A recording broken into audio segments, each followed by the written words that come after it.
வணக்க மக்களே, நான் உங்கள் விஜய் ஆத்திஷ். இன்னைக்கு நம்ம இந்த வீடியோவில் பேபி ஏவிடி, அதாவது நம்ம டெவால் பிரவிஸை பற்றி பார்க்க போகிறோம். ரீசெண்டாக தலைவன் பயங்கரமான சம்பவங்கள்லாம் வந்து பண்ணியிருக்கான். அதை பற்றி நம்ம டீட்டெயிலாக இந்த வீடியோவில் வந்து பேசுவோம். அண்ட் இந்த மாதிரியான கிரிக்கெட் அப்டேட்ஸ்லாம் நீங்கள் தெரிஞ்சுக்கணும், மறக்காம நம்ம சேனலை சப்ஸ்கிரைப் பண்ணிக்கோங்க. ஓகேவா? ஸோ ஸ்ட்ரெயிட்டாக வீடியோக்குள்ள வந்து போயிடலாம். இப்போ இந்த கிரிக்கெட் வட்டாரங்களில் என்ன சுவாரஸ்யமாக போகுது அப்படின்னு கேட்டிங்கன்னா, south Africa versus Australia match வந்து போகுது. T20 சீரிஸ் வந்து போகுது.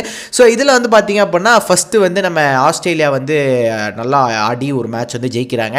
அண்ட் இந்த மேட்ச் ஜெயிக்கிறதுக்கான மெயின் காரணமாக யார் இருக்கா அப்படின்னு பார்த்தீங்கன்னா, நம்ம டிம் டேவிட் அப்படின்னு வந்து சொல்லலாம். அந்த ஐபிஎல்ல விட்ட ஃபார்ம், அதாவது அங்கே ஆரம்பித்த ஒரு ஃபார்ம் வந்து பார்த்தீங்கன்னா இங்கே வரையுமே வந்து கண்டினியூ பண்ணிக்கிட்டு இருக்காரு. 159 ஸ்ட்ரைக் ரேட்டில் ஆடி ஒரு 83 ரன் வந்து அடித்து அந்த கேமை வந்து ஆஸ்திரேலியா பக்கம் வந்து வச்சு எடுத்து கொடுத்து அந்த மேட்சை வந்து வின் பண்ண வச்சார் டிம் டேவிட்.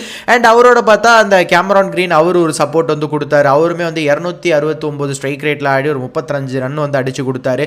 ஸோ அப்படி தான் ஆஸ்திரேலியா அவங்களோட அந்த வழக்கமான அந்த ஒரு அக்ரெஷனில் வந்து ப்ராப்பராக வந்து வின் பண்ணி கொடுத்துட்டாங்க மொதல் மேட்ச்சு.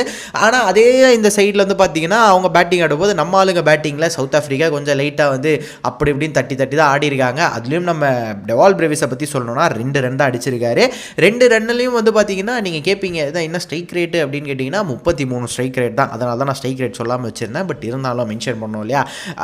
ஆனால் ஆன் தி அதர் நீங்கள் பார்த்தீங்கன்னா ஸ்டப்ஸ் வந்து நல்லா தான் அடிச்சு கொடுத்துக்கிட்டு இருந்தார். ஃபஸ்ட் மேட்சும் சரி, செகண்ட் மேட்சும் சரி. ஓகேவா?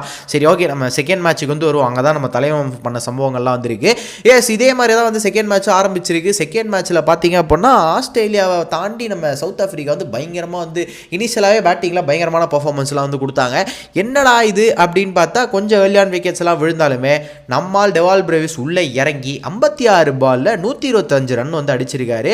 பயங்கரமான ஸ்ட்ரைக் ரேட் 223 ஸ்ட்ரைக் ரேட்டில் வந்து அடித்தார். பொதுவாக இந்த மாதிரி வந்து ஒரு பேட்ஸ்மேன் ஆடுறாரு அப்படின்னா அந்த டீம் இதுக்கு மேலே ரொம்ப தப்பு பண்ணால் தான் வந்து ஆப்போனன்ட் டீம் கிட்ட வந்து தோக்க முடியும். ஆனால் அது வந்து சூப்பராக வந்து டெவால் பிரவிஸ் வந்து பண்ணி கொடுத்தாரு சவுத் ஆஃப்ரிக்காக்காக. அண்ட் இவர் ஒரு சைடில் அப்படின்னா அவரோட வந்து நம்ம ஸ்டப்ஸ் இருக்கார்லே, அவருமே வந்து சூப்பராக வந்து பண்ணி கொடுத்தாரு. ஸோ நம்ம டெவால் பிரவிஸ் இப்போ என்னென்ன பண்ணியிருக்காரு அப்படின்னு பார்த்தீங்கன்னா, சவுத் ஆஃப்ரிக்காலே வந்து ஒரு நல்ல ஒரு ஹையஸ்ட் ஸ்கோர் வச்சிருக்க ஒரு பேட்டர் அப்படின்னா இவர் தான். அண்ட் இன்னொன்று வந்து ஆஸ்திரேலியாவுக்கு அகெயின்ஸ்டாக அடித்த ஃபாஸ்டஸ்ட் 100 அடித்தவரும் வந்து பார்த்தீங்கன்னா நம்ம டெவால் பிரவிஸ் தான். ஒரு young South African batter to hit 100 அப்படின்னாலுமே அதுவுமே வந்து நம்ம டெவால் பிரவிஸ் தான். ஸோ பேக் டு பேக் பயங்கரமான சம்பவங்கள்லாம் வந்து பண்ணியிருக்காரு. ஆனால் ஒரே செஞ்சுரி தான். பட் அதிலே வந்து பார்த்தீங்கன்னா நிறைய ரெக்கார்ட்ஸ் வந்து பிரேக் பண்ணியிருக்காரு அப்படின்னு வந்து சொல்லலாம். நிறைய ரெக்கார்ட்ஸ் கிரியேட் பண்ணியிருக்காருன்னு வந்து சொல்லலாம். ஓகேவா? ஸோ இந்த சைடில் வந்து இவங்க 2 பேர் நல்லா பண்ணிக்கிட்டு இருந்தாலும், அதாவது நம்ம ஸ்டப்ஸ் அண்ட் ஏபிடி நல்லா பண்ணிக்கிட்டு இருந்தாலும், இந்த சைடில் வந்து பார்த்தீங்க அப்படின்னா டிம் டேவிட் அந்த ஃபர்ஸ்ட் மேட்ச்லையும் நல்லா ஆடினாரு, செகண்ட் மேட்ச்ல நல்லா ஆடிட்டு இருக்காரு. ஸோ அந்த ஒரு ரிதம் வந்து மெயின்டைன் பண்ணிட்டு இருக்காரு. ரிக்கல்டனும் நல்ல ஒரு பர்ஃபார்மன்ஸ் வந்து போய்கிட்டு இருக்கு. ஸோ அங்கே இங்கேன்னு பார்த்தா ஐபிஎல் விளையாடின எல்லா பிளேயர்ஸுமே இங்கே நல்லா பண்ணிக்கிட்டு இருக்காங்க. அப்போ நீங்கள் வந்து மேக்ஸ்வெல் என்னடா பண்ணா அப்படின்னு கேட்பீங்க. எஸ், தலைவன் வந்து உங்களுக்கே தெரியும், ஒரு சில மேட்சஸ் நல்லா தடார் முடால்னு அடித்து வின் பண்ணி கொடுப்பாரு, ஒரு சில மேட்சஸ் இப்படி தான் இருப்பார். ஸோ அவர் அதே அந்த ஒரு ஃபார்ம் வந்து கண்டினியூ பண்ணிக்கிட்டு இருக்காரு. எனக்கு தெரிஞ்சு கிரீன் இந்த அடுத்த மேட்சும் வந்து 3வது மேட்சும் வந்து பயங்கரமாக பர்ஃபார்ம் பண்ணிட்டா அவருக்கு ஆல்ரெடி வந்து ஐபிஎலோட ஆக்ஷனுக்கு பயங்கரமான ஒரு ஹைப் இருக்குது. இன்னும் அந்த ஒரு ஹைப் வந்து எங்கேயோ எகிரி போயிடும்னு நினைக்கிறேன். பொறுத்திருந்து பார்ப்போம்.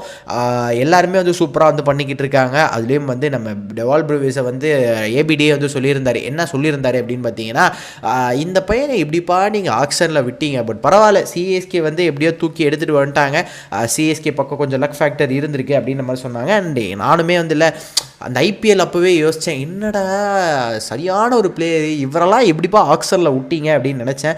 பட் ஓகே, டெவால் பிரவிஸ் மாதிரியான ஒரு பர்சன் வந்து சிஎஸ்கேக்கு வந்துட்டார் அப்படின்னோடனே அங்கே அவருக்கான ஆப்பர்ச்சுனிட்டி டக்குன்னு கிடச்ச உடனே அவரோட அந்த டேலண்ட் வந்து ஷோகேஸ் பண்ணார். எனக்கு தெரிஞ்சு சிஎஸ்கேயோட ஒரு பெரிய ஃபியூச்சராக வந்து இருப்பார்னு நினைக்கிறேன். ஒரு லாங் டேர்ம் சிஎஸ்கேயோட வந்து ட்ராவல் பண்ண போகிறாரு. அந்த ஒரு 4 ரிட்டென்ஷன், ஒரு 6 ரிட்டென்ஷன் இருக்கும்ல, அதில் எப்படி இருந்தாலும் தலைவனை வந்து உள்ளே கொண்டு வந்துடுவாங்க. எனக்கு தெரிஞ்சு போட்டியே யாருக்கு இருக்கும்னா 3 யங்ஸ்டர்ஸ்க்கு இருக்கும். ஒன்று வந்து நூர் அகமது, இன்னொன்று ரச்சின் ரவீந்திரா, இன்னொன்று வந்து நம்ம டெவால் பிரவிஸோ. இந்த 3 பேருக்குள்ள பயங்கரமான போட்டி வந்து இருக்க போகுது. பார்ப்போம், அந்த சிஎஸ்கேவோட தொடர்ந்து அடுத்த ஒரு 10 வருஷம் 12 வருஷம் வந்து ட்ராவல் பண்ண போகிற அந்த ஒரு லக்கியஸ்ட் பிளேயர், அந்த ஒரு டேலண்ட் யார் அப்படின்றத பார்ப்போம். இந்த வருஷமே வந்து ரச்சின் ரவீந்திராவை மோஸ்ட்டாக வந்து ரிலீஸ் பண்ணிடுவாங்க அப்படின்ற மாதிரி வந்து நிறைய பேர் வந்து சொல்கிறாங்க. ரீசன் என்னென்னா T20 அதுவும் ஐபிஎல்ல வந்து இன்னுமே பெருசாக வந்து சிஎஸ்கேக்கு எதுவுமே பண்ணலை. கான்வே கூட வந்து ஓரளவுக்கு வந்து அப்படி இப்படினாலும் ஏதோ பர்ஃபார்ம் பண்ணி அவர் பேரை பதிச்சுட்டு போயிட்டாரு. பட் ரச்சின் ரவீந்திராவுக்கு ஆப்பர்ச்சுனிட்டி கிடச்சுமே அதை அவர் ப்ரூவ் பண்ணலை. மேபி அந்த ஓடிஐசி தான் அவருக்கு வந்து ஒர்க் அவுட் ஆகுதுன்ற மாதிரி வந்து சொல்கிறாங்க. பொறுத்திருந்து பார்க்க வேண்டும் என்னவென்றால் ஏனென்றால் அப்படின்ற மாதிரிலாம் சொல்லி நான் இந்த வீடியோ வந்து அப்படியே கண்டினியூ பண்ண விரும்பல. அதை பற்றி ஒரு தனி சீரிஸ் வந்து பார்ப்போம். அண்ட் இந்த மாதிரியான கிரிக்கெட் அப்டேட்ஸ் எல்லாம் நீங்கள் தெரிஞ்சுக்கணும் அப்படின்னு நினச்சிங்கன்னா மறக்காம நம்ம சேனலை சப்ஸ்கிரைப் பண்ணிக்கோங்க. கீழே கமெண்ட் செக்ஷன் இருக்கும். அந்த கமெண்ட் செக்ஷனை லைட்டாக ஸ்வைப் பண்ணி விட்டிங்கன்னா அந்த பக்கம் வந்து ஹைப்னு ஒரு பட்டன் இருக்கும். அதை தட்டி விடுங்க. நம்ம சேனலில் இருக்க வீடியோஸ் இனிமேல் வந்து அதிகரிக்கும் அப்படின்னு நான் வந்து சொல்கிறேன். ஏன்னா ஹைப்லாம் கொடுத்தா தான் எனக்கும் வீடியோ போட ஒரு மோட்டிவேஷன் கிடைக்கும். Okay guys, thank you, by.